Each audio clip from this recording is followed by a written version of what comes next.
again. That's right, it's the Sunday Funday live stream show. I kind of charged the phone, but it's going to die on the monitor phone there. We're going to plug that in. We're going to get everything situated here. We're going to get the frame all set up. We're going to pull up the monitor phone, and we're going to say hi to everyone. We're going to see how everybody's doing. Seeing how that day today is going for you.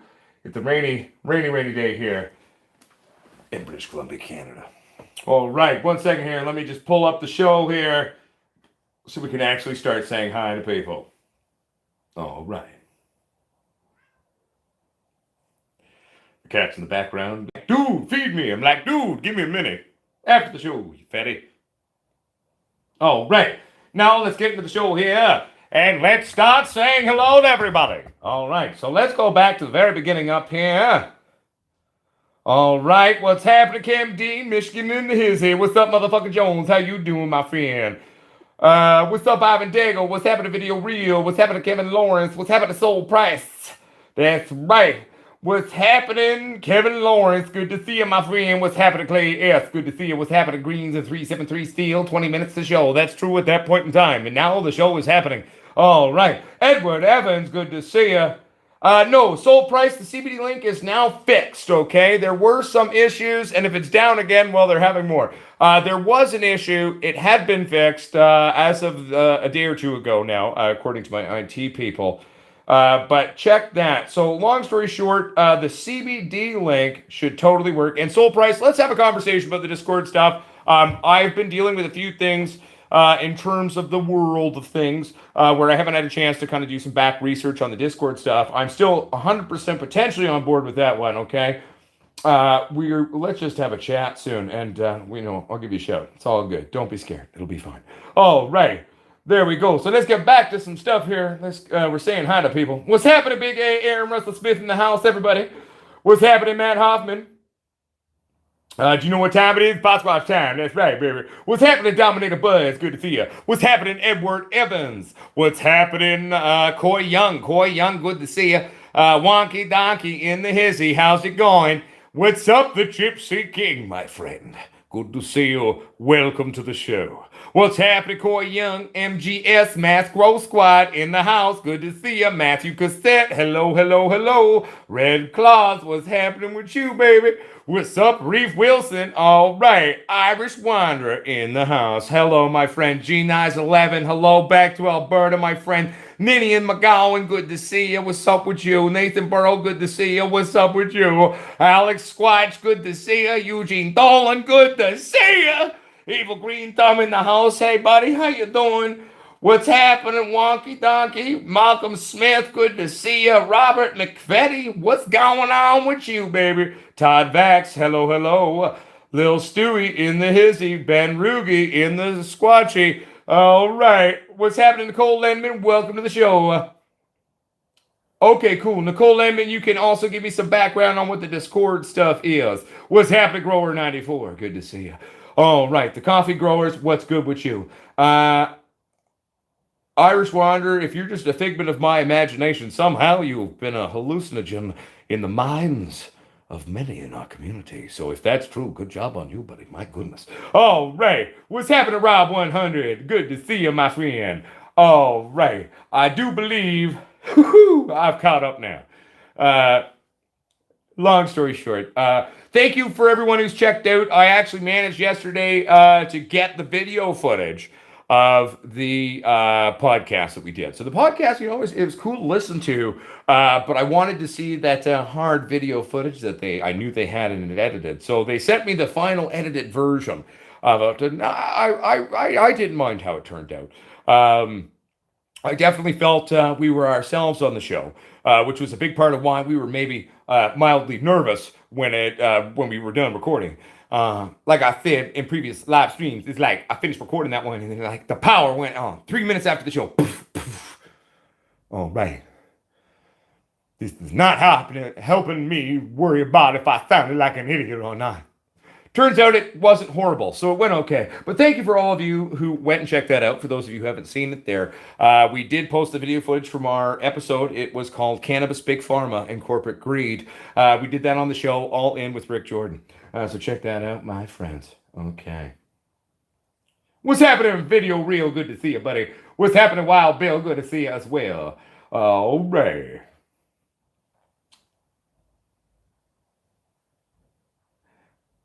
And I'm caught up. All right. No, it was fun. Like, it was cool. And I mean, the cool thing about doing that show for us here at Potsquatch Growers, for those of you who are newer here, it started as a small little YouTube, me getting frustrated with the misinformation on the internet. I thought about how hard it was for me to teach myself to grow in the hood days of my life.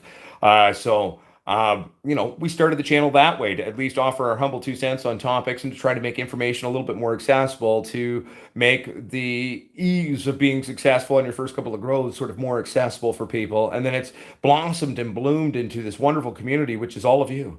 And I love each and every one of you. Like, holy crap, you're so wonderful. All of you are so great. And, we've become a lighting brand. We've become a CBD line. We've become a lot of other things that are coming down the line. We're going to be a genetics brand eventually.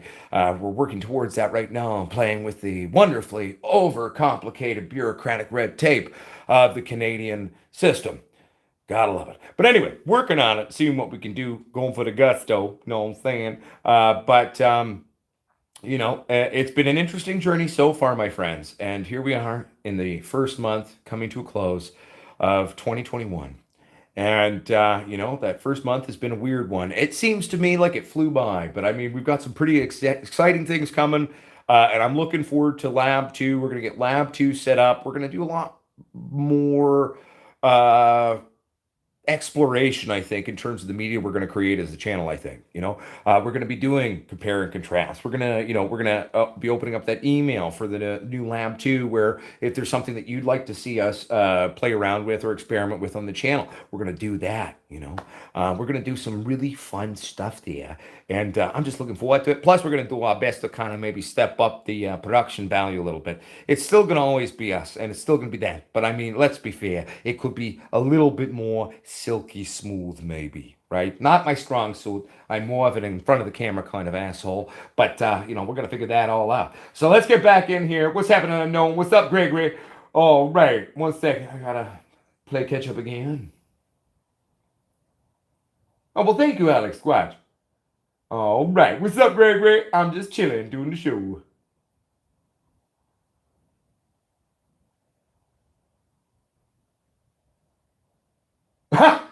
Wow. How many months has it been, Reverend Veritas, until your actual notifications have gone through at the proper time? It's weird because it's funny because I have actually another YouTube that I don't really do anything with. It's just kind of where I stick random stuff. But I was like, you know what? When the notification issue started happening on the channel, I was like, well, I'm gonna subscribe to myself with this one and see what happens. And sometimes I get notifications for my own content like 6 days after they come out. And I'm like, that just seems strange. But anyway, moving forward, it doesn't matter. What's happening, Happy Dude Grows? Good to see you. I hope you're well. What's up, Sarge S? Good to see you. VJR8279. Good to see you. All right. Down South Grower. How many weeks do you flower for? I do strictly 8 for production. Well, Down South Grower, I mean, my flowering windows are never tied into stone. Even though I care about production as well, the sort of the concept of perfection of craft boutique cannabis. I mean, that's what made weed in the back days. It's the true thing that is weed now. And that's actually a big issue where big companies in Canada have not been able to figure it out, because you can't just grow weed and people are going to buy it, especially not in a country like Canada, where we have a vast decades and decades long history of producing some of the best pot in the world. And that's what Canadians fell in love with. And then you come to market with overpriced crap that's like a year old. You think people are going to buy it? It's not going to work. So for me, I have rough time windows typically, and that's where I like to, run genetics a bunch of times to get to know them, right? You get to learn the personality of a genetic. So then you can have a rough idea once you personally, as the grower, get to know that genetic in terms of what the flowering window is going to be. However, it's never written in stone. It's never based purely off that, because you can even have this clones off the same other plant act differently at different times with different secondary variables adjusted around those plants in that run. So, long story short, I always base it off of kind of both sort of the trikes, but myself, a big part of it is also to monitoring those last few weeks, sort of the terp profiles and the smells of the cannabis, and So smell now, I think as I age as a grower, I've been doing over 20 years now, is a big part as well to my harvest because I'm looking for that perfect smell. I want that perfect taste. Because smell and taste are just as important to me as potency. I would rather smoke something that's a little bit weaker that smells, tastes, and smokes really well than something that smells and tastes like shit, smokes like shit, but is technically super high on certain, cannabinoid levels. Fuck that. That is useless to me as someone who loves cannabis, right? I mean, at the end of the day, if something's not quite strong enough for me in terms of its potency, well, that just gives me an excuse to smoke a tasty thing again. And that to me is not an issue. All right, let's hop back into some of these comments here, man. All right. Nice, Eugene Dolan. That's wonderful. I like it. Thank you for also keeping me sort of in terms of like what happens on everyone's end in terms of the YouTube platform. I appreciate that. So Julio from Denver, there actually is a video called Germinating a Seed with Potsquatch or something like that. It's an older video, but I go over pretty much what I do exactly every time. My germination technique has not really changed since I was 14. Um, it's very rudimentary. It's very simple, but I'm a creature of habit and it works for me and I'm very happy with it. So I'm a big fan and I do a 48-hour soak. If after 24 hours the seeds are still floating, tap it down till it sinks down and then leave it another 24. A lot of people will say, oh, at 48 hours, you're going to rot your seeds or this, that. No, that is just simply not correct. A properly mature, cured seed, okay, is more than capable of staying within that liquid for 48 hours. And then I pull it out, I put it into my paper towels. I put those paper towels maybe 2 layers down first, and then I put my little beans, if they haven't cracked yet, I'll put them on there. I'll put a single layer of more paper towel over top, and then I'll take a plastic bag, I'll put it over that plate, I cut a slit, just a little slit in that, and then I put another plate over it. And I'll leave it in the dark at room temperature at 21 to 23 degrees centigrade. And that's literally it. I like to let my rootlets go to about 1.5 centimeters, and then I plant them. Remembering that typically any real seed at the beginning of its life, right, only has so much energy to produce that rootlet, right? So, we bear in mind, but we want to have enough of that rootlet established so we can fucking really kind of kick ass and take names and be like, I am a weed titty plant. You know what I'm saying? All right. What's up here? I gotta make sure I'm not missing messages now. See, one day it'll be so fancy on our channel, I can look you in the camera while I read. I just don't have that capability currently, but we do this. So anyway, long story short, I hope that helped, Julio. But also, too, there is a video. All right. What's up, good growing, Tom Hack says. All right. Not sure what that's in reference to, but sound good, buddy. All right. Stoned M says, hi, Uncle Potsquatch. Say hi to me and my missus are getting stoned in the garage. Hey, I'm sitting in a partially renovated garage myself. So hello to Stone them and missus. If you give me your names, I'll even say your names on the show if you'd like. Oh, I know it's crazy. But welcome to the show, my friend. Uh, if I responded to you properly, down South Grower, I am glad. And if it was someone else, then thank you for standing with our friend. I think that's one of the things in the shows is like I just go, you know what I mean, in these shows. And sometimes I get into the show and I'm like, man, I don't even remember what I said. It was kind of like that when we did the podcast too. Hey, much love back to you, Jay Torgiane. Keeping it real. I hope you're doing well. Alex Squatch says, someone tried my nugget and said it was the most savory things that's ever had. I owe some of that credit to your tips and rock on. Well, Alex Squatch, I have heard similar things about cannabis once or twice, maybe. And it is a wonderful feeling, isn't it, to have someone enjoy what you do. And I will tell you, one, any little bit that I was able to do to help you be successful, you're more than welcome to. The main thing for me is it just makes me happy watching you be happy and people loving your shit, and that's just awesome. That's called empowering each other, you know what I'm saying? All about the weed titty, baby. No, I agree, Greens and 373 Steel. There's something really special about doing it yourself, right? Number one, Matrix Man, never touch the root. Do you mean the rootlet on a little seed sprouting? Yeah, you probably shouldn't. Definitely, the salts and oils of your hands could damage those tiny little baby hairs that are going to turn into your root systems. Okay, but if you accidentally do it, don't freak out. Just don't do it. Just try not to. Julio from Denver. I mean, a lot of old school grower friends of mine definitely just go straight to soil. I like to pre-germinate my seeds because then I know I'm not wasting time. And I also like to watch them germinate in between paper towels because then I can also watch their rootlets. That rootlet development, that initial sprouting, the initial cracking, the time windows on things, and the growth rates you're going to see on those first little bits of that seedling, okay, is going to be your first set of messages from the plant, okay, about its potential personality, vigor or potential vigor in terms of its growth and a bunch of other wonderful things. Okay, so that's why I like to do it that way, and that's the best way.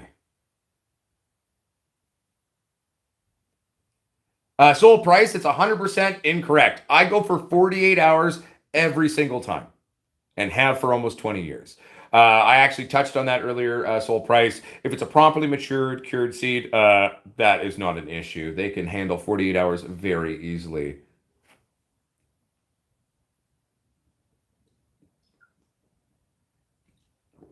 Hell yeah, Cam D, welcome back, buddy. So Gregory Allen Reed. First, I like to test. I mean, for me, my methodology is I just let them sit on top, right? Back when I was a younger grower, a lot of people would say that after the 24-hour soak, if it didn't sink to the bottom of your shot glass, it wasn't viable. That is bullshit. What it means is there's a little opening, that little opening that actually breaks down and allows the water to go into the genetic material within your seed that's going to then activate life, okay? Hasn't broken down yet. So that's where I kind of do this. Like, let's say this is the top of my water and there's seeds floating here, and I just tap, tap, tap very gently until they sink down. And I do that at 24 hours. I leave them for another 24 hours. Then I pull them out. In terms of my paper towels, I try to put fresh water down on that. The trick once you get them in between your paper towels, hold the plate. I like to do it on plates up like this and hold it there until the runoff stops, okay? Because we don't want to leave it soppy, just more than enough moisture there. Then we take that plastic bag, put it on top, okay? And it's just, one, I have the highest successful germination rates doing it this way. It's also just how I've always done it, and it's always served me more than fine. So, there we go. What's up, the Quiet Witch? Good to see you. What's up, Adam Hansen? Good to see you. Mike Sparks, Garage Dweller here, too. There we go. All right. TJ, good afternoon, Potsquatch. With the COVID in farms, guess there's a fertilizer shortage going on. Do you think it's going to affect the cannabis industry? Um, it depends on what you mean by the cannabis industry. In Canada, in terms of the legal market of cannabis, I mean, there's literally a multiple years worth of pot that's already too old for anyone to want to buy it anyway. That isn't selling. So there's tons of weed technically in terms of the legal world. I haven't seen any actual fertilizer issues in terms of Canada's supply chain, so I don't think that'll affect the at-home grower much here. Worst case scenario, it may affect cost given supply and demand chains, but given COVID stuff, it's not just fertilizer; it's everything. Like, I mean, supply chain issues are happening left, right, and center. We are a tech brand. That's one of the things we've been, and when that happens, you got to go aggressively out there and get your parts and the parts to build your shed. Everyone's trying to buy it, right? I mean, it gets very competitive out there. So with the supply chain limitations right now, it could have some short-term effects, but I don't think it'll have an overall huge one. At the end of the day, I think we just need to hope that supply chains within the world in and of itself will kind of come back a bit and stabilize a bit more. And I do think we're going to get there. We just gotta sort of wait on that one. But great question, though, TJ. Love it. Great question. Big fan of that question. Stoned M, yeehaw, yeehaw back to you. All right, Chris McGarry, what's up, Squatch? About to light one up. Nice, Chris McGarry. Keep it real. And Stone Gamer is also in the basement dweller action. Nice. Patrick Kelly says, have a good night, everybody. I just pulled 19 and a half, holy shit, hours. Gonna go do some sleep. Yeah, no, that makes sense, Patrick. So, Patrick, thank you for tuning in. I hope you're having a wonderful day. And sweet dreams, my friend. All right. Yeah, so Matthew Cassette, totally. And I mean, it's just, and also too, it's a way to guarantee germination doing it that way. So for me, that's a big thing. Uh, Give us your best Robin Williams Good Morning Potsquatchers impression. Well, I don't really do impersonations, by the way. A lot of the sounds that I make do sound like Robin Williams, but it's more of a performance thing. I could try. It's like every time someone asks me to impersonate something, it doesn't work. Um, but it's kind of like the Good Morning Vietnam. Oh man.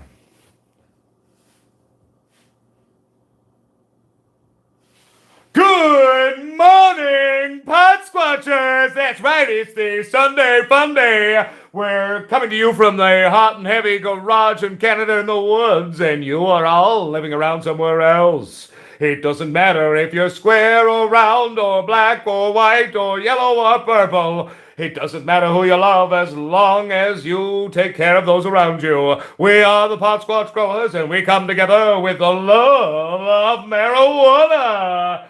It's not quite the same thing, but it's at least that's what came out of me to answer that one for you. That's what I got for you right now. I hope that was all right. Oh man. The coffee growers. Growing is one of the most satisfying things I've ever done. I agree. It's like adult arts and crafts, and it's very rewarding. And also, too, again, daily gardening, taking care of plants, doing all that, especially in these times where we're living in a different world than any of us have ever lived in. It doesn't matter how old you are. We're all going through the same couple of years here now of weird shit. The world's a little weird right now. Mental health is a very real thing. And at the end of the day, daily gardening, nurturing your plants, taking care of your plants, it's very beneficial to one's mental health as well.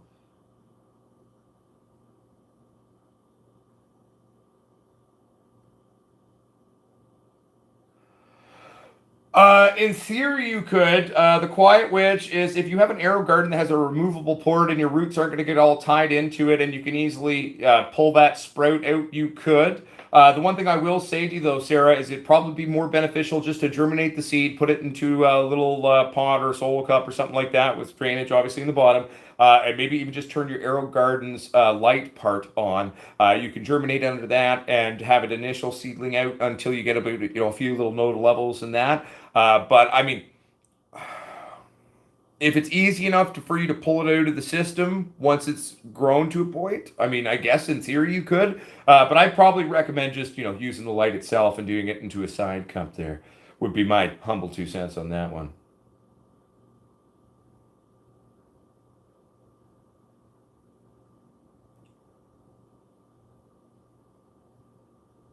Am I currently using any of those? Not at the moment. No, Stone Dead.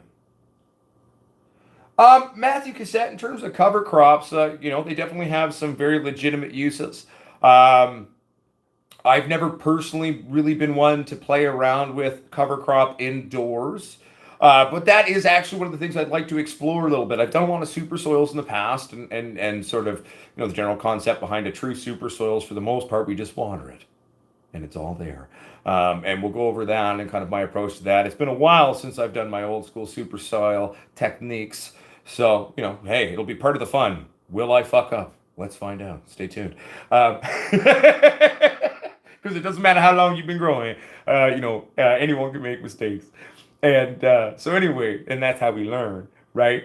But in terms of cover crops, though, I definitely love the general concept. I love the beneficials that some of them will bring to that, whether it's certain types of pest control, oxygenation on the tops of the soil, blah, blah, blah, all this other wonderful shit. So I'd like to play around with maybe, a few cover crops as an experiment. And what would the experiment be? Well, one, we'll go over kind of, the actual breakdown on stuff. And we can live and experiment with that one together. But one of the big things is we'll have a control group where we don't do the same that right. Like we'll do the same things in every other way, and we will see. Excuse me. If we actually feel that there's actually a useful thing happening via this cover crop, or is it more so at the end of the day a negligible difference in terms of it? That'd be a fun experiment. What's up, Mod Ice? Good to see you.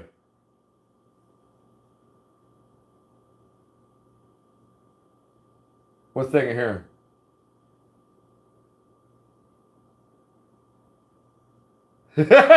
That's funny, the Quiet Witch. One second here, everybody. I'm just reading.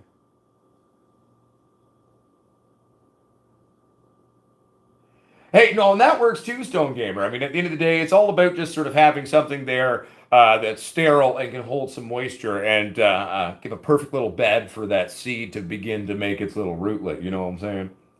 I'm doing all right, Modites, by the way. I hope you're doing well. One second here. I'm just trying to read. No, I'm just reading people's messages. Bear with me. All right. What's up, Ganjanani, yo mama?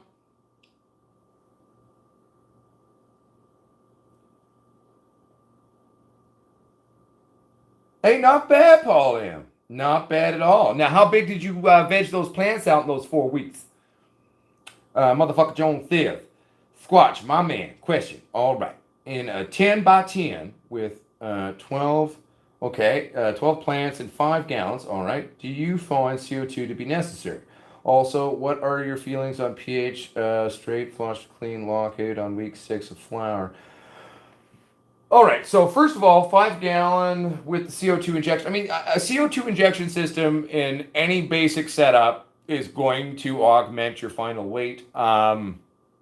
If you can do it safely and affordably in your tent there with the plants that you've specified, the 12 units, it'll definitely make a huge difference for sure. It's going to up your yield 15 to 30% typically when properly utilized. So it will make a stark difference. Why is that? Well, they breathe it. Like, I mean, that's what they're into, right? So your leaves will be like, yes, thank God for this, you know. So at the end of the day, it definitely does make a start thing. The one thing to remember though with CO2 injection systems is if you're not careful, it can be dangerous. Okay, so safety first. But at the end of the day, it definitely will make a difference. It depends on how you're doing it.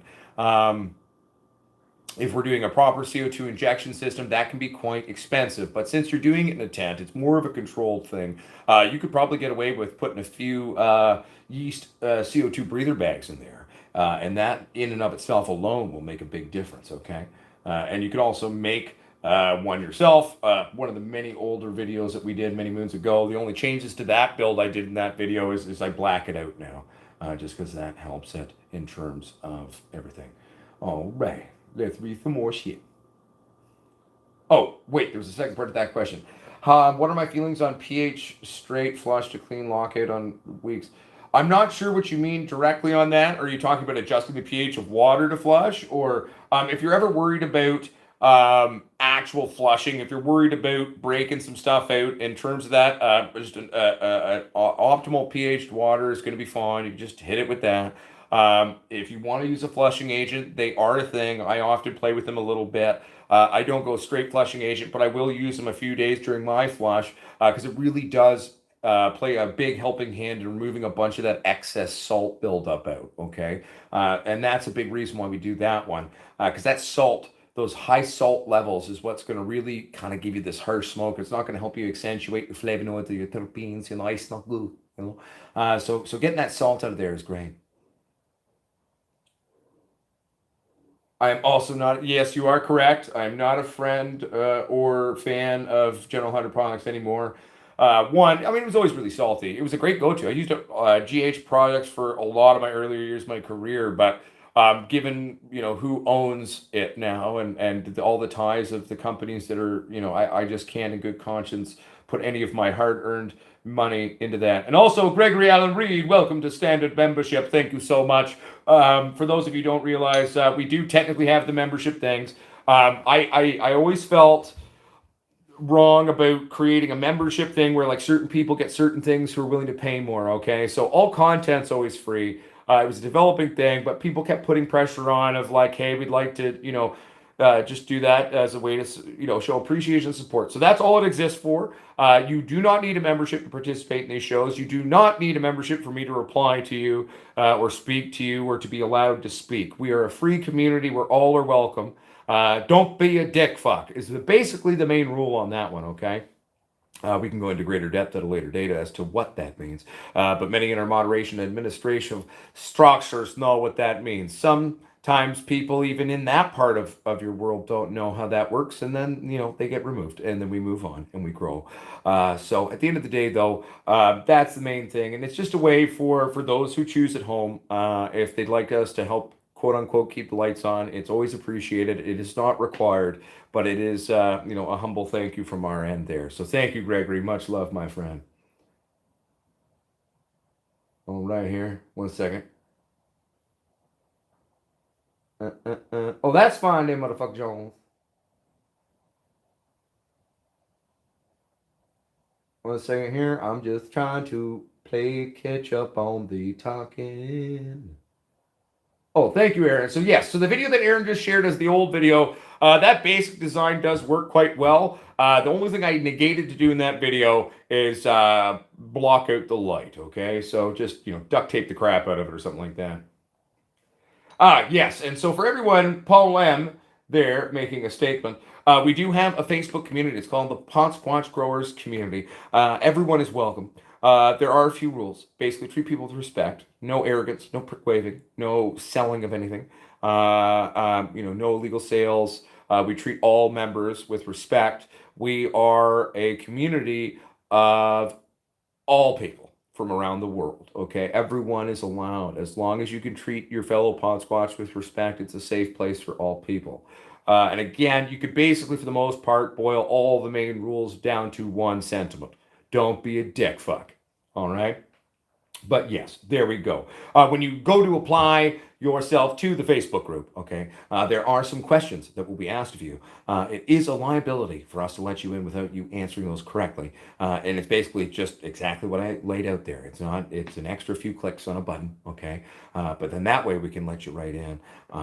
Otherwise, we have to find you and say, hey, you need to answer the questions. And then we have to decline you. Then you have to apply, and you know what I'm saying. Yes, VJR8279. I can't easily currently do it, but Aaron Smith might be able to figure it out. Aaron Smith, is there any way you could attempt, if you're still there, buddy, or Ganjanani or Mama, if you've got the link to the Facebook group as well? Any of my moderators who may have the Facebook link, could you please put that up for me? It'd be great. I feel you, my nights. Thank you, Aaron. No. So Medical Monk right now, we have torn down our grow. We're normally surrounded by it. We're actually in the room where we normally did things. Long story short, we won't get into it. Market's really hot right now, so we're actually going to flip our place, and we're actually buying a different house with more space and a little bit of land where I actually own it. I own the house, don't own the land where we are right now, and trying to build a facility for our genetics brand and doing all of that. So basically, we're in between labs right now. It is driving me slightly insane not being able to do what I do on a normal daily basis, but we're taking a big risk, going for the gusto, swinging big or going home, and trying to kind of step up what we're doing here on everything. So basically, Weed Titties will be going soon again. Right now we're in the market. There's a bunch of places we're looking at. We did have an accepted offer at the 11th hour. We got outbid by another party. So they have 12 days now to remove their conditions. And if they don't, then my table gets re-offered back on it. Now, mind you, I'm not going to stick at my original offer. If the other people can't pull off their offer, I'm going to reduce my offer because they should have stuck with our original agreement.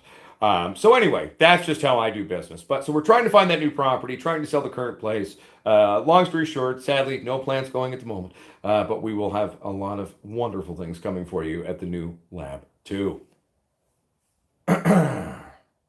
Thank you, Big A, for sharing the Facebook group. Those of you who are seeing that link that's being shared by Aaron Smith, that's where you're going to be able to join part of the Facebook group, my friend.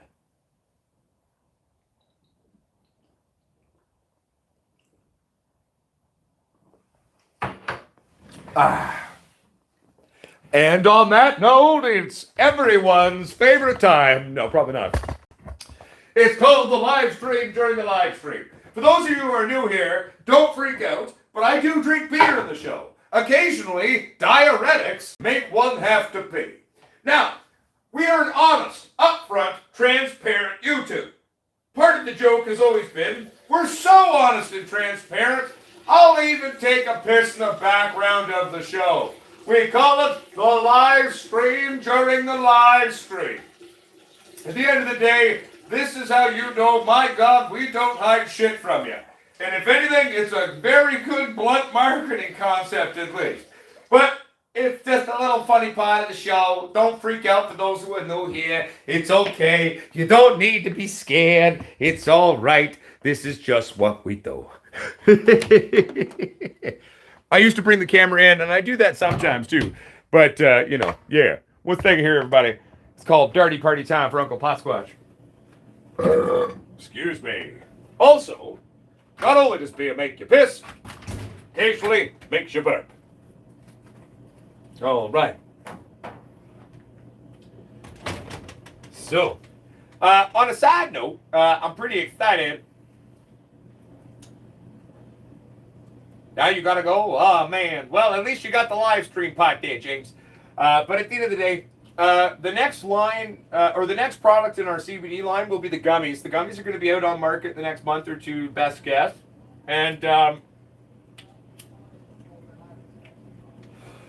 a big part of what I'm doing too in terms of any CBD product we release, I'm also contemplating like actually really widely used products that are very beneficial. I'm trying to find products that companies are colloquially charging far too much for. So another product that I think is a great one in terms of medical application that we're going to bring to market and make it vastly more affordable than the standard go-to right now that's available will be gel tab CBD pills. That's right. Bringing out the gel tabs. Ooh, nice. Now, Paul M., is that Jack Herrera? Is that looking like the old school from back in the hood days, the Cannabis Cup, or what?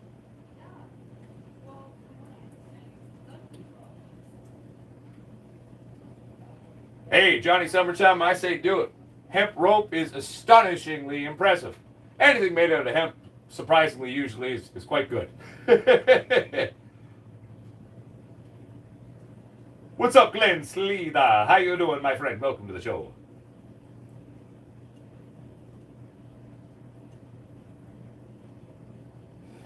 Well, in terms of the Jack Herrera, too, is it that strain or another strain?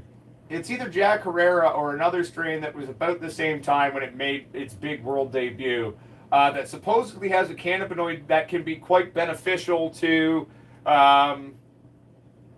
diabetics. But my brain is blanking on which cannabinoid that is. But anyway, it's a thing.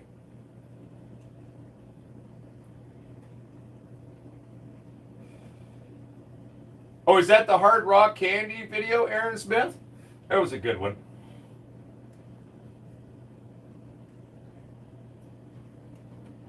Ooh, let's talk a little bit about some of the strains you're going to see us play with once we get there. Well, one of the things in terms of our seed collection that I'd like to play with is we're going to start popping some of those Alien Rift that some of you know so well.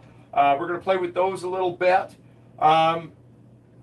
I'd really like to pop another Gorilla Blue or two and see if we can get a nice pheno out of that one again. Because the one we had never really got its time to shine, and we never got a chance to clone it a bunch. We had 4 random beans that we somehow found in this one bud of the Frankenplant. So where Frankenplant may be no more, Frankenplant had gave birth to 4 seeds out of this one bud. And I'm curious. I call them the 4 daughters of Frankenplant. So we'll play with those. There's a bunch of seeds that have been sent in to us over the years that I think it's time for us to play with some of them. So we're going to play around with that too. I'm trying to think of like some of the older stuff. I might even see if we can get 1 or 2 beans of the last beans of the Sasquatch strain to pop again and bring it back and play with that for you all to see. Yes. So for those of you who are wondering why in our community often people really, have a huge issue with Miracle Grow, it's a no. Because one, in general, in terms of it's got a lot of long release nutrition in it. It's very salty. It's also owned by the devil. Monsanto, General Hydroponics, Miracle Grow. They're all kind of the same conglomerate now. And they're on a mission to own and destroy cannabis. So not only are Miracle Grow products really, at the end of the day, not great for growing decent weed, they're owned by assholes. So we don't typically put our money into them. It was euthanized, Alex Squelch. We euthanized it. Mike Sparks, we're actually in the process of buying this new property to go legal. It's going to cost us, even after I buy this property, realistically $400,000 to $700,000. And how the legalization has worked in Canada for us to launch a genetics brand. But that is our next thing. We've released lights for the people, and we keep updating and kicking ass on that front. We've released CBD now for people, and we're going to keep kicking ass on that one. The next natural step in my mind is two-pronged. One, online one-stop shopping for garden supply. And two, fucking true genetics that are affordable for the first time ever. And we're going to bring real weed back. And we're going to make seeds affordable for the first time in a very long time. We're also on a mission to get rid of the vast overuse of feminized genetics. We're destroying our own. And we're back. Sorry about that, everybody. My phone, where I did remember to turn on the Do Not Disturb, actually tried to update itself somehow in the middle of the live stream. So we are back. Wow. There we go. The numbers are back. I was going to say, man, like, don't freak out, everybody. I'm not completely stupid, just mostly. I usually can figure out what's going on in terms of technological issues on stuff. Usually it's just bear with us, take a minute, and typically, if we ever are doing a show and I can't restart that show, but we're still in our normal live time arenas of it, we're going to restart the show and do a second show. That's happened a few times over the years. And some of the funniest stuff, and it's funny because, you know, like we did this one live stream a while back where just like everything under the sun tried to stop the show. And in the end, the show even crashed and just wouldn't let me restart it. And we did another show. But the end of that one show, and then the beginning and the next parts of the second part of it was one of the most entertaining shows I think naturally we've ever done. But it never got a lot of views because it was kind of weird. But if you watch it through now at a later date, it's actually very entertaining. We're still back, Joe. So.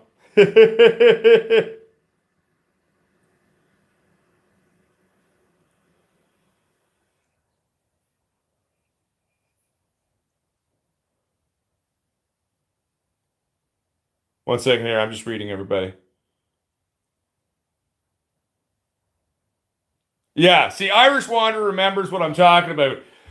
I was like screaming at industry, and I was like, "You can go fuck yourself." Talking about how we're going to do things our way and change the way rules and how things work, and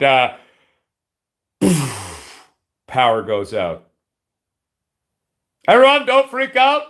We have a data package. And then I went out with my bare feet in the snow and pulled out like this generator and shit. It was hilarious. So anyway, check it out if you can find it. It was a good one. Actually, Aaron, you seem to be, pulling up old things from before. You should go find that one. The fun thing about that power outage that day was, nope, that was a different day. Never mind. The recent magnetoing though, like when the power went out at the end of the shooting of the podcast, this is a fun backstory here. So I was talking to Big A actually on the phone, and I was pretty stressed out about. I didn't know how it went. I felt weird about it, and I was like, I don't know if I came across right or if it was good or what these people thought, and I was all stressed out about it, and and the power had gone out right like 3 minutes after the show, and I'd been staring at a light, just getting mad at it. And the joke of my group of friends is that I make needle things when I get stressed. And long story short, I pulled up the BC Hydro outage map, and it was just the power to my exact neighborhood that was out. And I found out that at that exact moment, the main power box to the neighborhood set on fire. That wasn't the one where the power went out that day when I went out with my bare feet in the snow. That was the one after we shot the podcast that we released last night. But Yeah, so 3 minutes after that podcast ended, I was feeling all stressed, talking Big A on the phone, right? I'm like, man, I'm like, I don't know, man. I'm like all stressed out, and then fucking boom, main power hub for the neighborhood sets on fire. Funny though.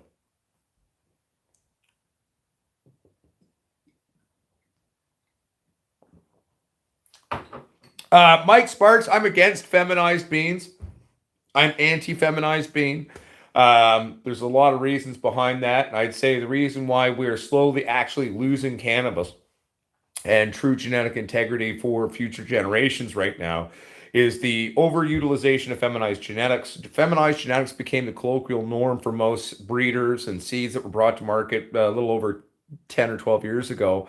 And I believe that that is a big issue where we're getting all these weird genetics and fucked up shit now. Like when I was a kid, thing almost never, and nothing almost never foxtailed, right? Now you look at High Times even, and it's got foxtails all over it. I'm like, what the fuck is that? Like we've lost the true heirloom genetic, and we've lost a lot of the origin story that made cannabis true through improper breeding practices and an overutilization of feminization. So we're going to be working to undo that and hopefully help people understand that feminized bad. And yes, I understand the attraction of the concept, but I think a big part of why feminized beans became so popular is because of how expensive genetics are in general. Well, don't worry, we're on the block now and we're going to fix that. So,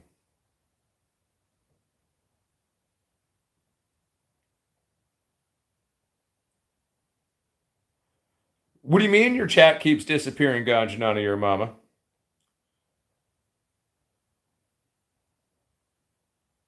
No. So greens and 373 steel, they still do exist. And that's where, like, one of my things that I'm always continuously doing very quietly is acquiring old school genetic sources. Luckily for me, I live in a place in the world where much of things that are almost extinct still exist, and you just got to kind of figure out how to get them.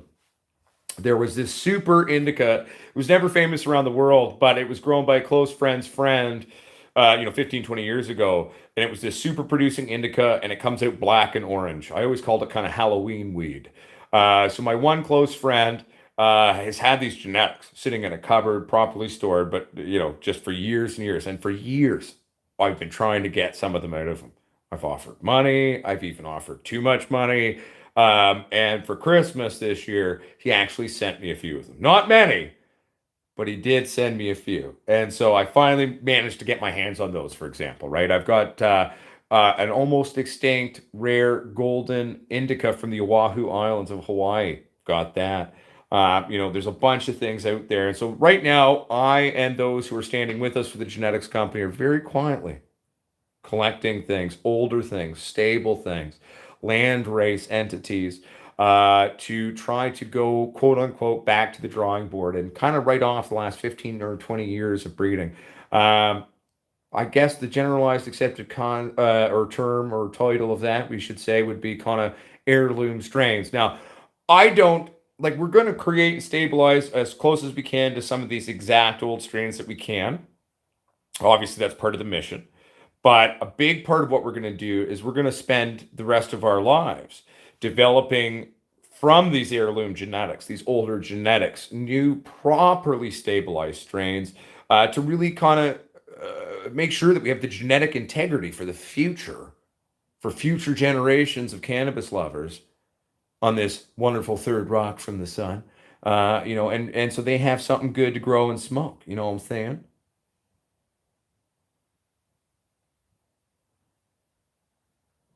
Oh, that's weird. Well, I want you guys to know I haven't removed any comments, by the way, about my bare feet or anything like that. I occasionally will remove a comment on comments on a video, but I could probably count on my hands the amount of times I've done it, and it's usually just someone being vulgar or being vulgar towards my wife occasionally or other things, right? So once in a blue moon, these types of comments will happen. I'll remove those, but we aren't typically ones to really remove much. So just remember that. And if something is deleting weirdly from it, um, I don't know what's going on. YouTube's weird. I will. Hell yeah, LJB. Fuck yeah, buddy. Also, I'll check my message 100%, buddy.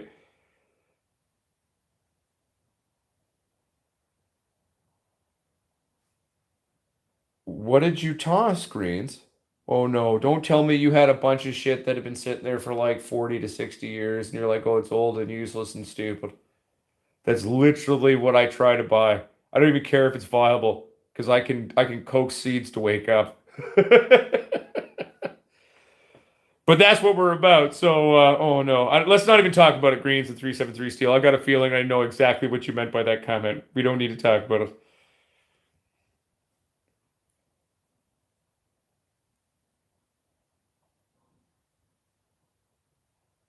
Oh yeah, that's a valid point, actually, Aaron Smith. There is a live chatter and top chat thing. I've accidentally made that mistake myself during the show sometimes, and I'm like, "What the fuck? What?" And then I click the other one, and then there's all these messages, right? So the live chat shows everything as it goes. Johnny karaoke. Nope, not talking about 5G, buddy. What's up, Johnny? How you doing, buddy? We're just talking about seeds actually right now, and old genetics and how kind of the last 15 or 20 years where most of stuff has been bastardized and destroyed in my humble 2 cents. So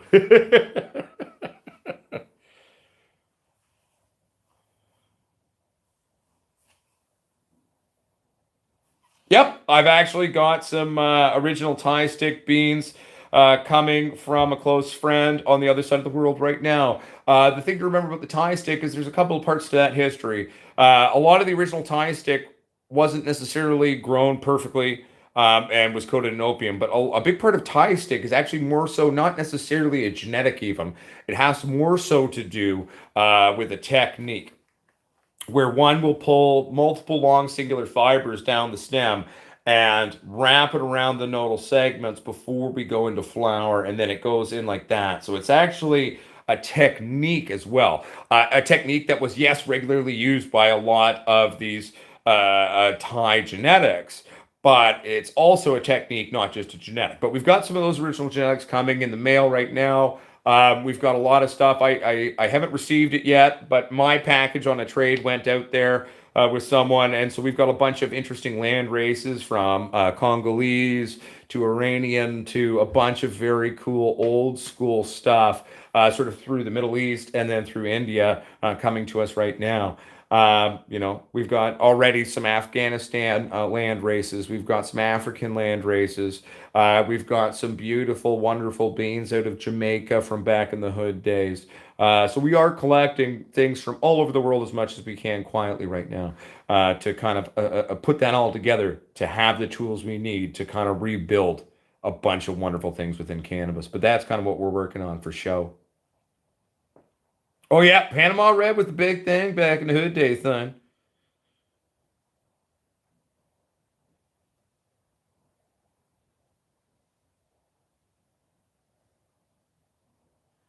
Yeah, so Paul M. Typically, though, how the original tie stick technique is actually meant to be done is actually pulling fibers off that stalk and then wrapping it around the nodal segments, and then when the flower grows out, it grows into that fiber that's been wrapped around the nodals, right? Um, that doesn't mean that all tie stick was that. Okay, a lot of stuff was literally just weed tied onto a stick. Then they sprayed it down with opium, right? So there's a bunch of different points to the history of what the tie stick really was, and I would say arguably. Under historical standpoints, there's kind of three different things you could kind of reference as tie stick. One being the original true technique of the wrapping of the fiber.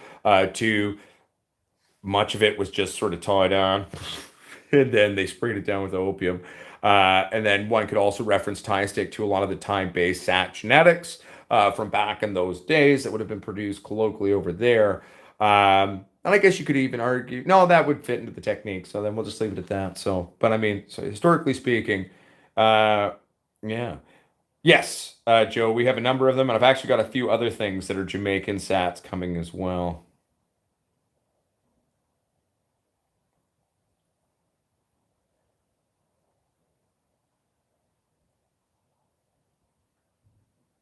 Nope.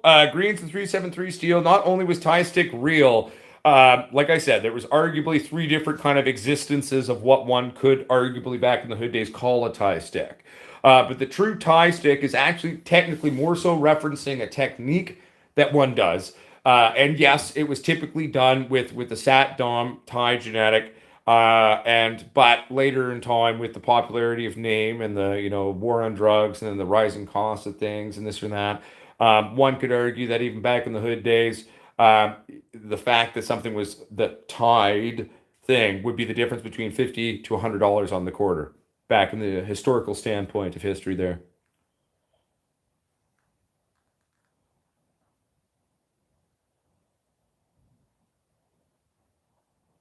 Yeah, so Ganja Dani Your Mama, when the red string was tied around the twigs, that's actually a later updated version of that. Typically, they would also spray that down with opium, historically speaking.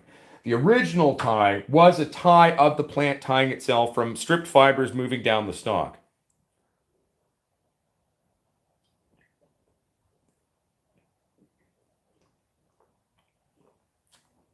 But with the popularity of the name and et cetera, plus this was before the internet, before ease of communication, people would know the name tie stick. So the technique then became this thing. They're like, well, we'll just tie it down with thread or we'll tie it down with something else. And then often it was shittier weed that they'd make too. But as long as, so to give it that extra little chutzpah, they'd spray it down with some opium. And I mean, historically speaking, that's just part of history. That's just part of cannabis history from the hood days.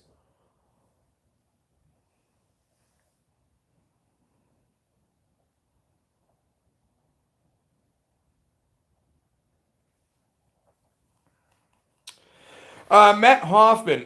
So bud washing will strip off some of the exterior oils on your plant. However, a properly done, quickly executed bud wash will not destroy the overall end finish of your cannabis. So you will be stripping off some of those exterior essential oils, but the core essential oils, terpenes and flavonoids locked within the cannabis will still remain intact from that bud washing. So I hope that helps, Matt Hoffman. No, but see, Irish water, we got to remember though, when we're thinking about history in general, but also think about sort of capitalism, think about money, think about the industry and the industry back then, right? So, you could see the same thing with knockoff purses, knockoff shoes, knockoff clothing products, right? So if something originally came to fame and was this desirable thing that was worth basically twice the amount of money as something else normal, okay, of course someone's going to come and imitate it. They're going to kind of reinvent it or take advantage of the fact that back then it wasn't even 100% clear necessarily what anything was. But I mean, if it looks like it's tied to a stick, most people go like, oh, it's tie stick, like it's tied to the stick, right? So they go, oh, okay, that makes sense. So, I mean, it makes sense.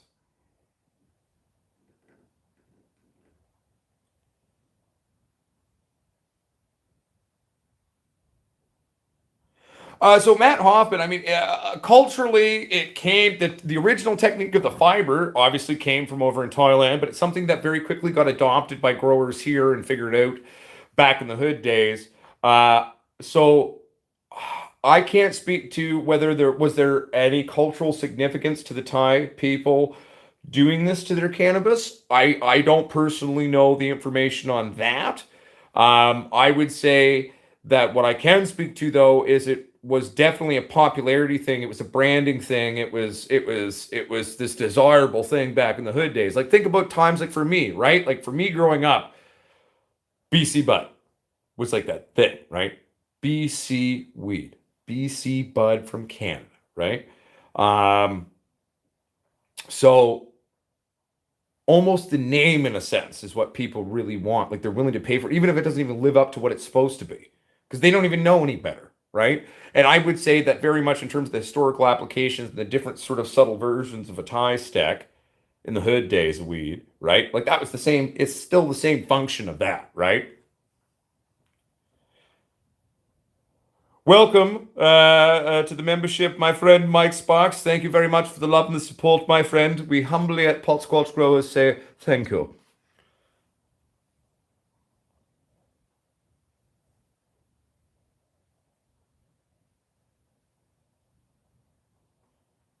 What's that here, everybody? I'm just reading. Well, and that's the fun thing, right? Because Matt Hoffman, not only is there cannabis history, like there's local cannabis histories all over the world. Like marijuana has been something that's existed in different ways, and in some cultures for thousands upon thousands of years, right? Like, I mean, just learning the true histories of different parts of the world and different things associated with cannabis is astonishing to me. There's a lot of bullshit out there, so you got to kind of weed through it and kind of talk and research and critical thinking. Obviously, like think about it being a generalized historian, right? Doesn't just because there's a book that says it doesn't even necessarily mean that that's what happened back then, right? So you got to kind of look into things. Hell, look at the controversy with many people in terms of the origin stories of OG Kush and what that even means, right? We're still talking about that one, and I thought people would have figured that one out decades ago. But what are you going to do?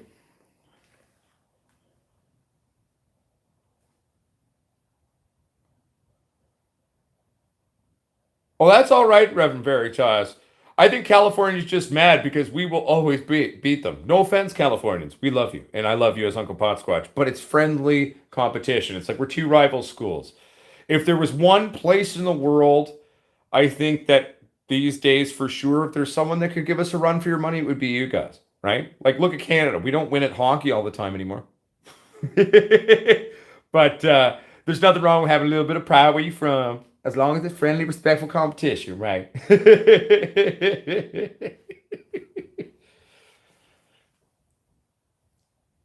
And put it this way, at the end of the day, California and us and a few other places like Colorado and a few other places in the States, like, I mean, we all have our own reputations. But if it come down to it, right, like if it was like a Weed Olympics thing, maybe we could make like a team North America. It's like, okay, come at us, y'all.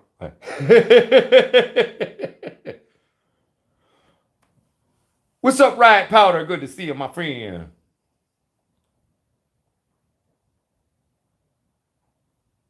Oh, thank you. So yeah, so Jeremiah Sanchez, we shot that about a week and a half ago. I just got the edited footage from their production company associated with their show yesterday, so we decided to upload that late last night when we finally got that through.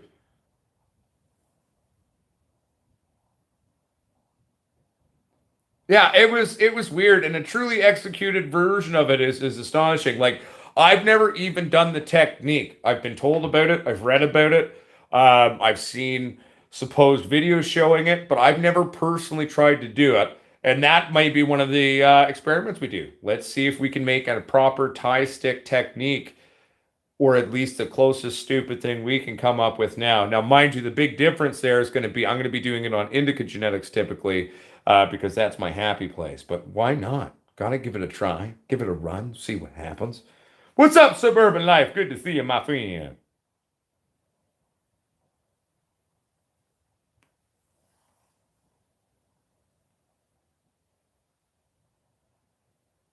Put it this way. I mean, just because other parts of the world have gotten very very good at growing cannabis, I wouldn't write out or write off those of us in BC quite yet. There's a new generation coming. One of them's talking to you.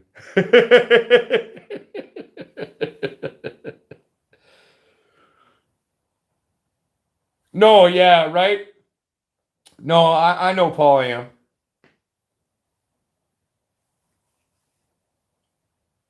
800 an ounce. I don't even want to think about that. That sounds horrific to me.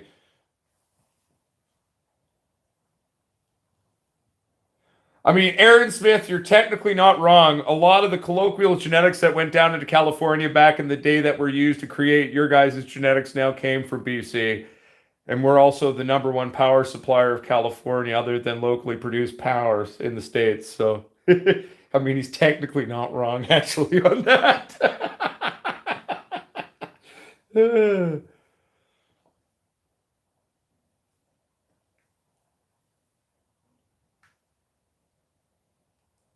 One second here. Oop. One second, everybody. Bear with me. Talk amongst yourselves for a second.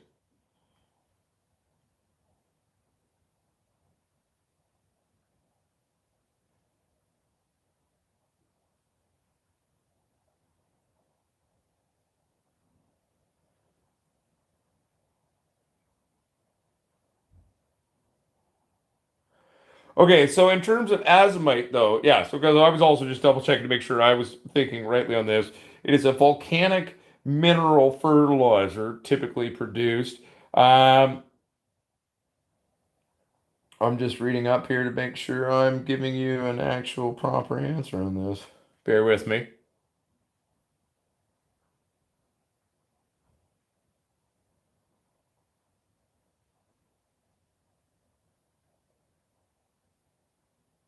Ah, so that's what I thought. It's just another form of a basic silica. Diatomaceous earth, which would not be a volcanically mined mineral, it is a mineral base that is taken from fossilized single-celled organisms from many moons ago. A food-grade diatomaceous earth is also going to give you a beautifully complex, safe form, raw form of a silica. So at the end of the day, we're talking about basic silica requirements in terms of stuff, or that being a beneficial addition. A basic old school DE, which is again not volcanic rock. It is fossilized single-celled organisms grown or mined, ground up. That would be my go-to. I've actually got a big bag of DE somewhere around here. I don't know where I put it. It exists. It's probably out in my workshop. But that would be, for silica basic requirements there, that would be my recommendation on that one, my friend.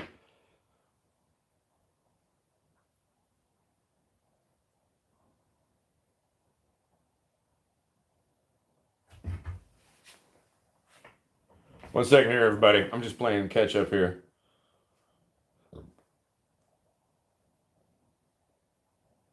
Oh, 100% riot powder.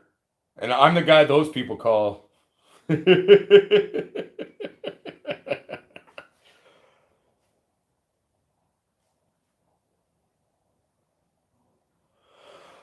Chem D, hard to say. I'm hoping that I will be planting our next round of beans within 4 weeks. That's my hope. Absolute maximum, month and a half, 2 months. But I'm hoping maximum 4 weeks from this day at the latest. But I'm working on it. I'm working at it, my friend.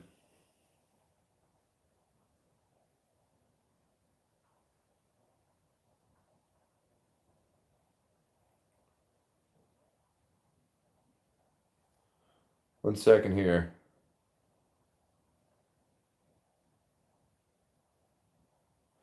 I mean, at the end of the day, Jeremiah Sanchez, we will do giveaways, but we won't do them through the YouTube platform because we want thin ice in general. And at the end of the day, I will do giveaways to give back to the community to help people, but I will not do giveaways to pander for likes or subscribes.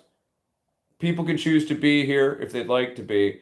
So I'm not going to do giveaways as some attempt to manipulate people to like me. But we will be doing giveaways to help people. So that will be things that are going to be happening this year. We will be doing a few giveaways. I've actually got a couple that I'm planning and working on right now to put together. Probably the first giveaway that we're going to do this year is going to be like the one we did before. And it's going to be one for those of us in our community with the least. So it will be, and it'll be an honor-based system. We're going to trust people to truly acknowledge whether they need help or not, because there's many in our community who really do need the help, and to be gifted a light, to be gifted a tip, to be gifted something to help them get themselves started to take care of themselves, has a huge more impact on their lives than it does for others. So we have every intention of doing giveaways of that nature for sure. We will do the odd giveaway for fun as well, obviously. But I mean, I've always felt weird about the use of giveaways and what it's become in terms of social media as well. And it's like pandering, please love me, And so, I mean, I've always struggled with that. But giving back to the community is a big part of what we care about and what we want to do. So I think we'll be doing stuff like that, at least my friend Jeremiah, you know what I'm saying?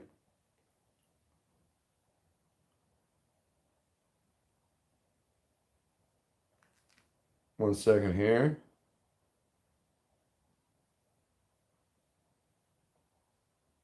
Just reading everybody. What's up, Aaron Rock? Good to see you, buddy.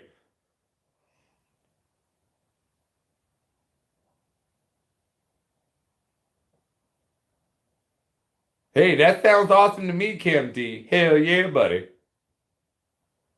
I'm just trying to read everybody. Sorry, I'm trying to absorb everyone's information very quickly.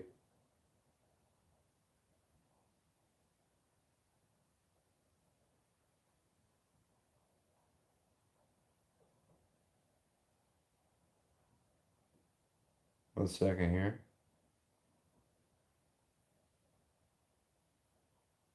Oh, that type of shit? Oh, yeah, no, totally. Jeremiah Sanchez, probably the next time we give away just some swag and stuff.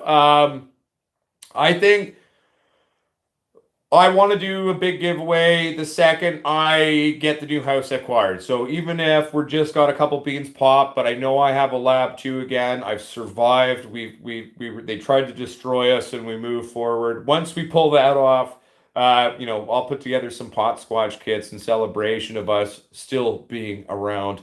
And we'll do a giveaway that way, 100% for sure. Oh no, and in that form for sure, Jeremiah. Yeah, yeah, no, it's definitely free advertising, but I don't know. I just so I'm not okay with or not against doing giveaways and stuff, but it's about how they're used and what they stand for and stuff like that. Hell, I wish I was already super rich. I'd just give you all a little something, you know.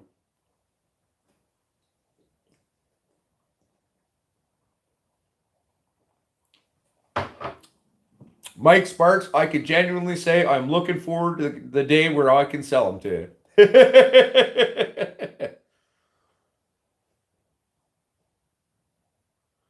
Thank you, Riot Powder. I mean, that one for me was cool because it's actually quite a big show done on Apple Podcasts. The guy, Rick Jordan, is the CEO of a big cyber tech company. They're even a publicly traded company. Like, it's a stock, like, they exist on a much higher level than I in terms of stuff. And they heard about us and really wanted to do a show with us. And as much as I was worried initially about it, they actually loved it and it was one of their favorite shows they'd ever done. So it was a really good experience for us. It was strange for sure. It was kind of like doing the first normal show, shall we say, that we've ever done. What's up, Cannabis Calves? Good to see you, buddy.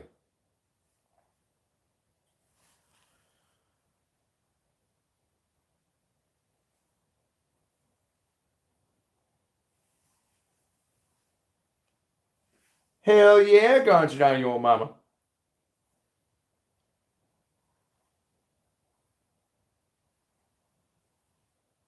You got this ganja down your old mama. I believe in you.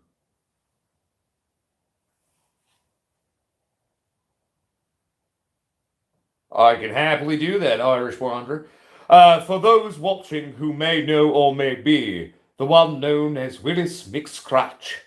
Willis McScratch, consider this a formal shout out and hello to you. I am the Potsquatch. I come from Canada. I am friends with the Irish Wanderer. So, Willis McScratch, this is a hello to you. And I'm assuming you're friends with my friend, so then you're my friend as well. Hello.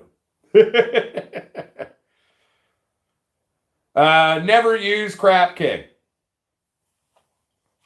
Always no to the Crap King in my humble 2 cents, but that's just me.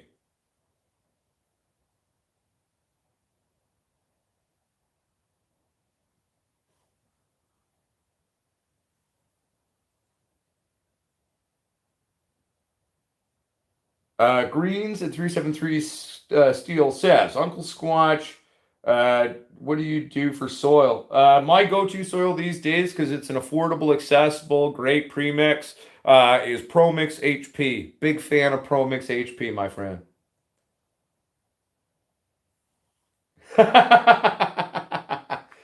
Mike Sparks, the toilet paper pin on this is a pin that says shit happens. Earlier in the show, I was talking about my friend who I'd been trying to get the Halloween weed genetics out of for a very long time. He's a very close old school friend of mine. Big A, you would know him as Langley. And so with the Christmas card he sent me with the beans, he also sent me, that pin of shit happens. And that was kind of right when we were figuring out what was going on with the house and trying to get everything figured out and kind of find a way forward and figure out shit. And so he sent me that pin, and I kind of took it as this really sort of positive message at the end of the day. it was kind of, just like my old school homie from the hood days, and he was just like, man, shit happens, but you got this kind of thing. So I wear it with pride next to my Potsquatch Growers Army.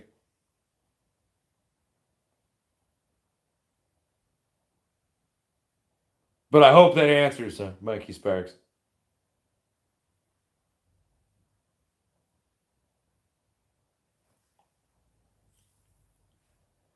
Are you talking about Crap King, Matt, or Matthew Cassette? I mean, eventually we will be. I've only got so many of them now, and I genuinely would like to try to get one female and male out of it. So once I'm ready to have a completely true breeding tent where I can produce more beans of that same strain, so then I know I have a greater supply of things to play with. Uh, but given we've only got 5 of those beans, so when I choose to use them, I'll have to be ready for it. So we will be doing that. But yeah. What's happening, American Honey? How you doing, my friend? Good to see you. Welcome to the show. I hope all is well with you.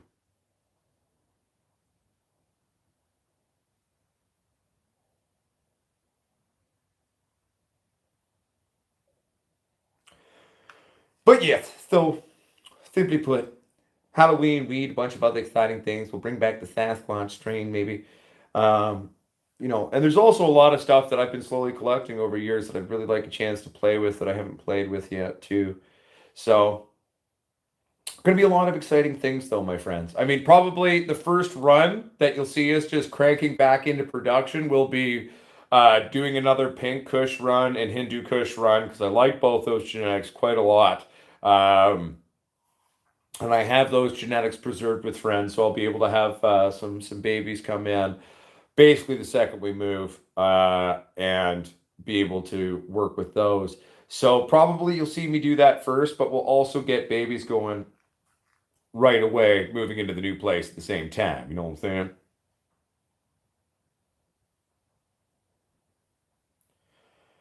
Jeremiah Sanchez, do you think? Well, like I said, at New Lab 2, we're going to have a new email set up. So for things you'd like to see us do at the channel, like we're going to do it, even if I'm not a fan of it, but we're going to play with it and have some fun and see what happens. You know what I'm saying?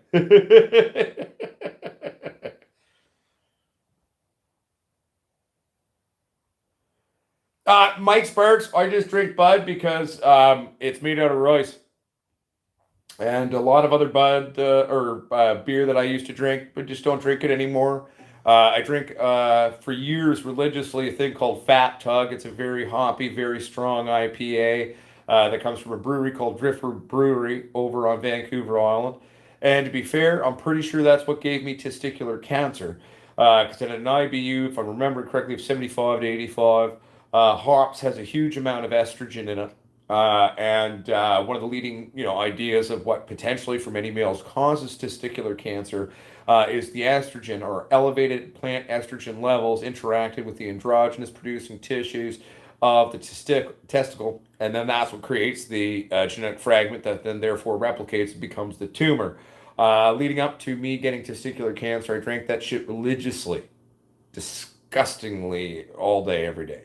And then I got sick. So these days I stick with Budweiser. Why? It's a rice based beer. Two, it's low in hops. It's basic, it's generic, it's affordable.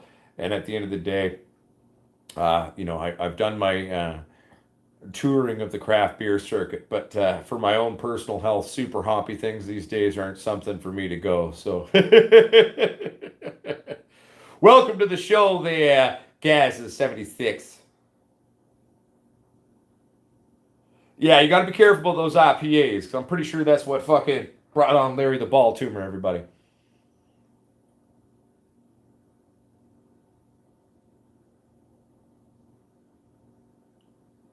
Yes, Romans. I'm actually working on opening up the borders in terms of our CBD line. Not active or finished yet. We're still figuring out certain things, but I'll let you know. More to come on that one, but we're working on it, my friend. 100%. Hashtag man.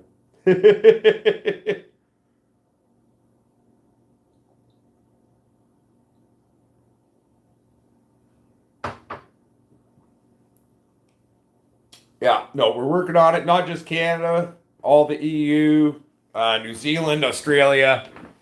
We're working on opening it up for everybody.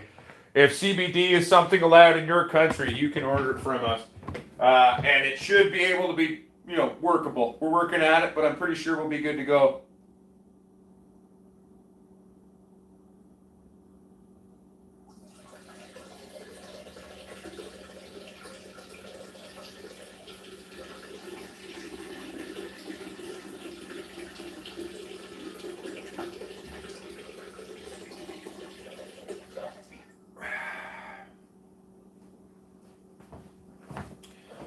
All right, ladies and gentlemen, I believe it's time to pop out for a dirty party again.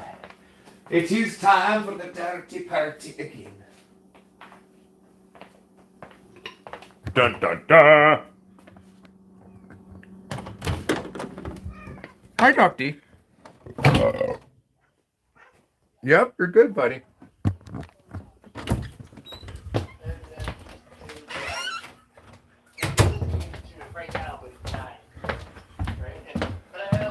I'm gonna smoke at this door because it's a little bit warmer. Dun dun dun dun dun dun dun. As you can hear, Mr. Potsquatch in the background there. Talking to a friend. We are approaching the last part of the show. I've got a bunch of shit I need to do today as well, so. But for now, we've still got a few minutes, everybody. Don't freak out.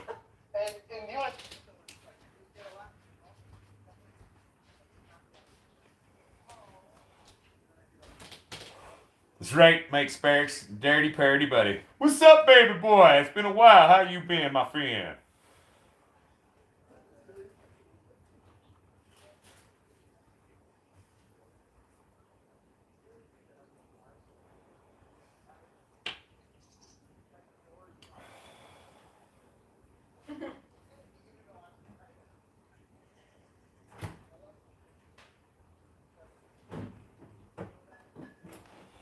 Yeah, no, I remember Ivan Dangle. I tried a few of their beans even recently too, just to see if they would do anything, and it was just the biggest joke of anything I've ever seen.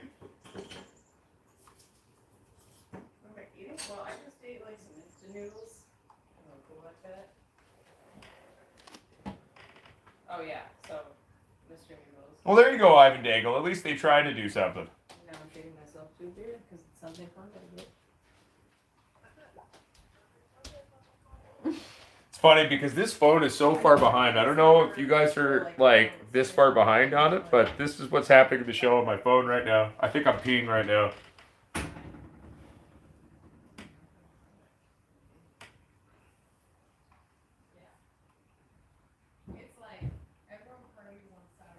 It's so funny. This is so far behind, but at least I think all of your typing is up to date on this. So, but yeah, long story short, my friends, there's good things coming. The CBD line is about to be not only just available online. We're going to be doing a strong push in the coming weeks, coming months, to get it into brick and mortar stores and other online retailers. We're going to expand our product line in terms of that. We've got a lot of things we're developing in terms of lights. Stay tuned on that. That's going to be released very soon, as well as we've got our genetics brand that we're putting together as well, and that's going to be coming to you very soon as well. So, hell yeah.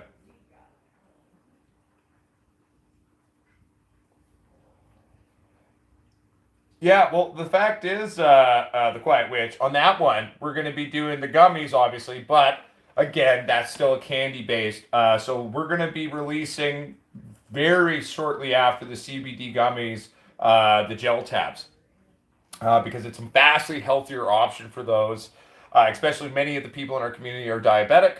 So eliminating that requirement of a sugar base is, I think, an important one for many, and so that's part of why we're doing it. Plus, I found out what people are charging for gel tabs, and I started calling my producers. I'm like, well, we gotta beat this, so we're gonna beat it. And we're not just gonna beat it. We're gonna beat the numbers on it so fucking hard. Everyone's gonna hate me, and I can't wait.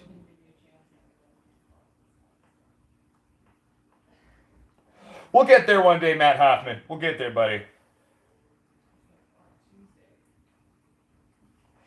That's true. The Quiet Witch can only handle CBD. THC makes her have a panic attack.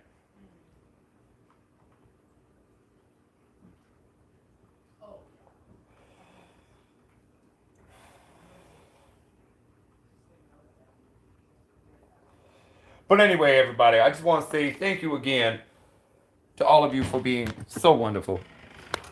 Please know that, we're on the verge of some really exciting stuff for all of us in our community, and things are only going to get bigger and more intense and more badass as we go. And there's countless exciting things I have in store in years to come for all of you. And we're starting to really kind of get to a place where we can start to do some of these things. And so I just want to say thank you, though, for all of your patience with us while we're in our transitional motif, taking a big gamble, taking a big leap of faith, and going for the gusto. The fact that any of you still tune in, even though right now I feel like I'm just some idiot or dude in a garage talking, means a lot to me. So, long story short, fucking huge amount of love to each and every one of you. Thank you, everybody, for tuning in and joining us today on this Sunday night live stream show. It's just, it's a beautiful motif. When we started all this, I never thought we would create what we have. And now I sit here and I'm just excited to see where all of us can go now. And so, my friends, we about a month into 2021. It's going all right. And we got this. All right? So remember, we the people stand. We the people the world over, if we stand together and move united, can change the world. Remember, a little bit of compassion and understanding can go a long way. But also remember that sometimes you gotta stand up and you need to tell a dick fuck to get out of your life. And that's not a selfish thing, that's not a bad thing. That's you standing up for your personal boundaries. So that's an important thing. And at the end of the day, my friends, remember, the true grower is the forever student. The true grower is not afraid to take risks. The true grower makes educated, stupid decisions. Thank you, everybody, for tuning in to this week's edition of Potsquatch Growers Sunday Night Live Show. It's been wonderful. I'll see y'all on Wednesday, but I'll do my best to see if we can come up with a video of something we can do for you at home before then. For those of you who haven't had a chance to check out the podcast we did there, we released the video footage there, the edited version from All In with Rick Jordan. Check that out. Check out their live stream show. They're on Apple Podcasts. Most of the content is not necessarily what you would have seen in my episode, but check it out anyway. It's a lot of cool stuff and great topics there for you to spend some time and have fun with, okay? So remember, Uncle Potsquatch loves you. Keep it real. Love yourself. Word to your mother. Peace the fuck out. I'll see you next time, my friends and families. All right. Peace out.